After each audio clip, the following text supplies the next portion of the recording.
Shalom, selamat pagi, salam sejahtera bagi kamu sekalian dimanapun berada saat ini.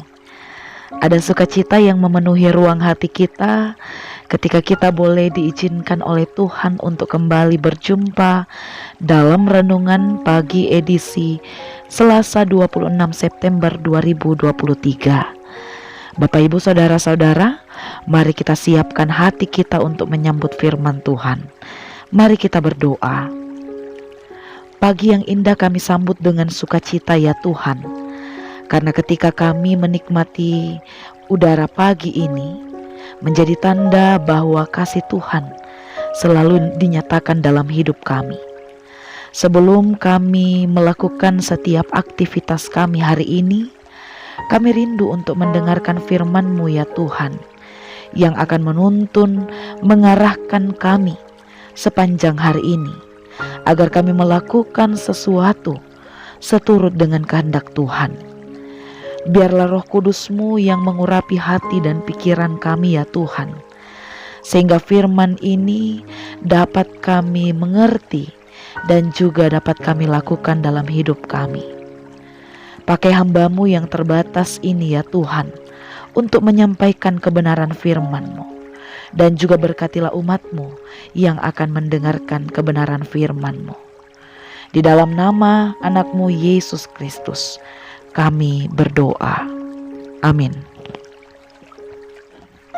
Bapak, Ibu, dan saudara-saudara, pembacaan kita saat ini terambil dalam Hakim-Hakim 2 ayat yang ke-8 sampai ayatnya yang ke-16.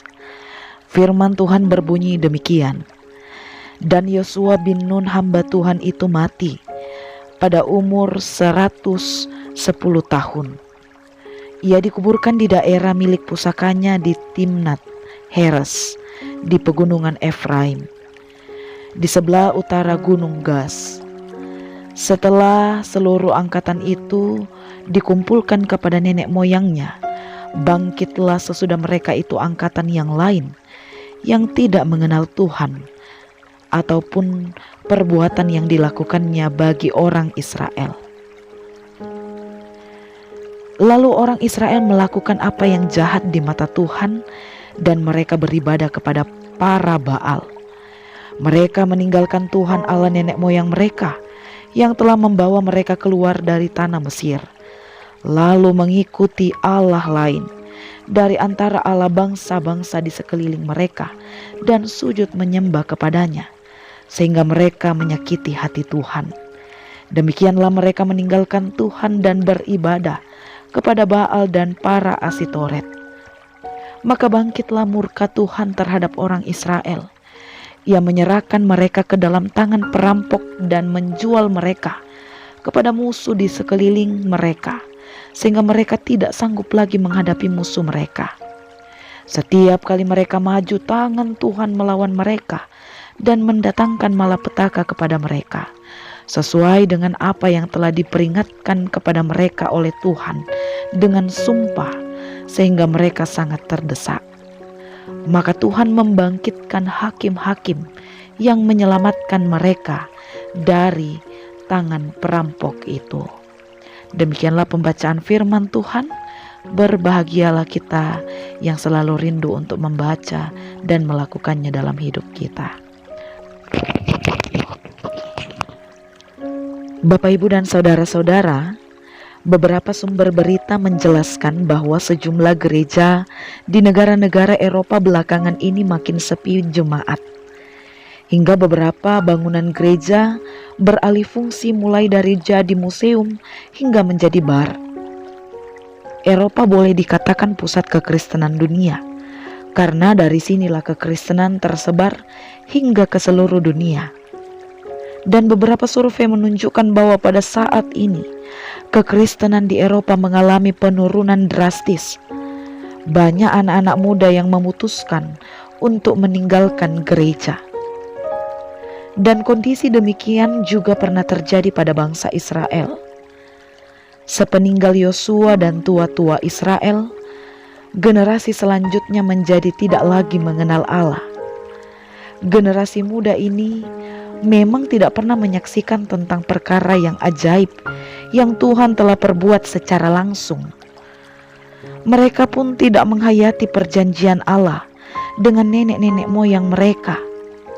Dan juga mereka tidak menghayati pengajaran-pengajaran yang telah diterima dari nenek-nenek dan leluhur mereka.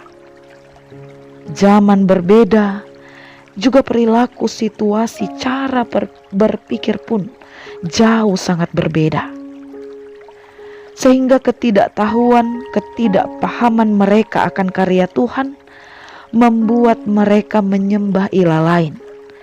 Mereka menyembah Baal dan Asitoret. Di ayatnya yang ke-13, demikianlah mereka meninggalkan Tuhan dan beribadah kepada Baal dan para Asitoret.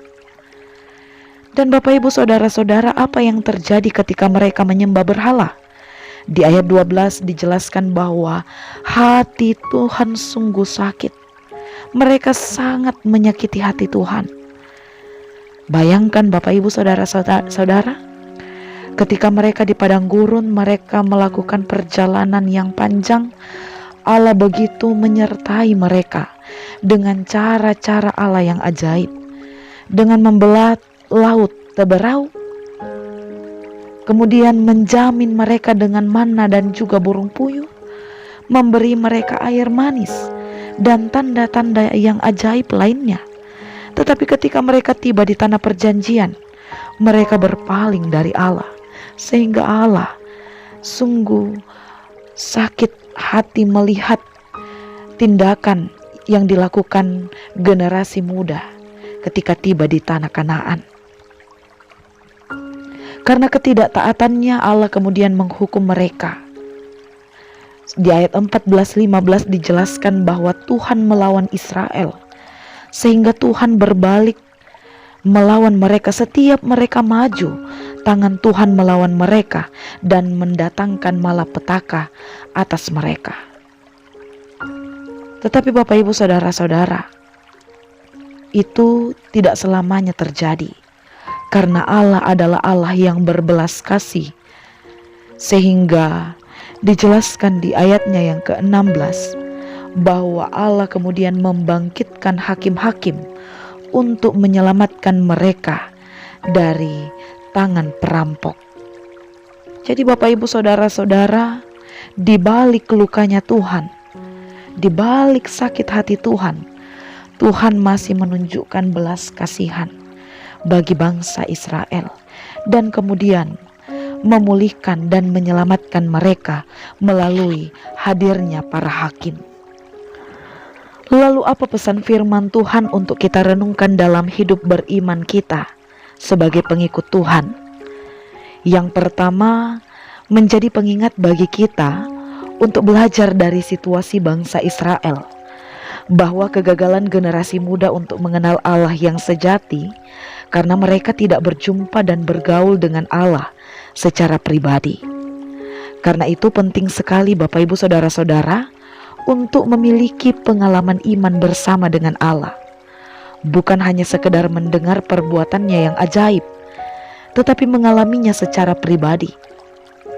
Oleh sebab itu, persiapkanlah generasi muda dengan sebaik-baiknya.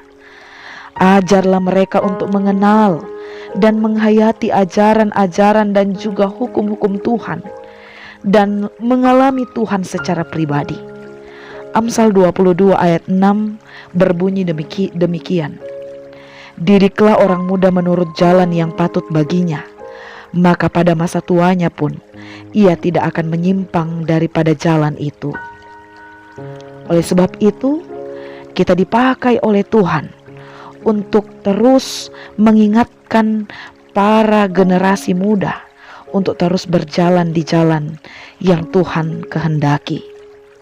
Dan hal yang kedua yang menghambat kita merasakan kebaikan Tuhan, karena kita terhalang oleh dosa-dosa kita. Berkali-kali bangsa Israel dihukum oleh Allah, tidak didengarkan oleh Allah. Bahkan Allah berbalik melawan mereka dan mendatangkan malapetaka karena dosa yang masih mereka hidupi dan sulit untuk mereka tinggalkan, yang belum selesai. Sehingga menjadi perenungan bagi kita Bapak Ibu saudara-saudara.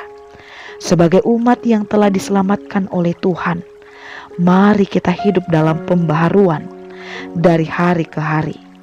Tinggalkanlah dosa yang selama ini sulit untuk kita tinggalkan. Hiduplah dalam pengajaran firman Tuhan, agar hidupmu semakin diberkati oleh Tuhan.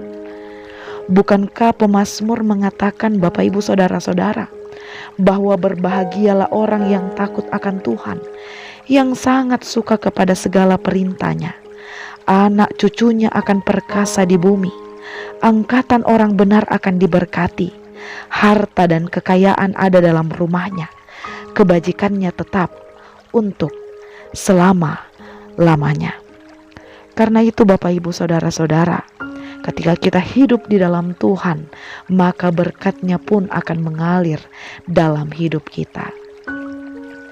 Kiranya kita terus dipakai oleh Tuhan untuk mendidik generasi muda pada jalan Tuhan, sehingga mereka juga dapat mengingat dan memusatkan hati sekaligus pikiran mereka kepada Sang Pencipta di masa mudanya, dan hidup untuk mempertahankan kelakuan mereka yang bersih karena telah menjaganya sesuai dengan firman Tuhan. Dan kiranya juga Bapak Ibu Saudara-saudara, kita tetap hidup taat kepada Tuhan, menjadi teladan iman bagi generasi muda, dan menjauhkan hidup kita dari segala dosa dan perilaku yang bisa menyakiti hati Tuhan. Terpujilah Tuhan untuk firman-Nya. Amin.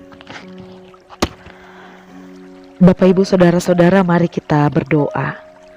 Oleh karena kemurahan-Mu ya Allah, kami ada sampai saat ini, menikmati kebaikan dan kasih Tuhan yang sungguh besar dalam hidup kami. Kami sungguh bersyukur ya Tuhan, karena atas perkenanan Tuhanlah kami boleh kembali membaca dan merenungkan kebenaran firman-Mu. Biarlah firman-Mu yang telah kami dengarkan saat ini ya Tuhan, dapat kami lakukan dalam hidup ini. Terus mendidik para generasi muda untuk mengenal hukum-hukum Tuhan. Dan juga Tuhan memakai kami untuk kami menjadi teladan iman bagi generasi muda melalui tutur kata kami, perbuatan kami setiap hari, dan juga dengan usaha kami untuk meninggalkan setiap perilaku-perilaku yang bisa menyakiti hati Tuhan. Tentu ini tidaklah mudah, tetapi kami percaya dengan kuasa Roh Kudus-Mu ya Tuhan, kami akan dimampukan untuk melakukan setiap firman-Mu yang telah kami baca dan renungkan saat ini. Dan di dalam kebersamaan kami saat ini Tuhan, kami membawa kepadamu saudara-saudara kami yang sakit. Kiranya ya Tuhan Engkau menjamah mereka, melawat mereka, sehingga pada waktu yang Tuhan telah tentukan, mereka dapat sembuh, mereka dapat pulih. Ya Tuhan yang penuh kasih, saat ini juga kami membawa kepadamu untuk kehidupan kami hari ini dan di hari-hari yang akan datang. Engkau berkati kami ya Tuhan dalam menjalankan tugas dan peran kami masing-masing.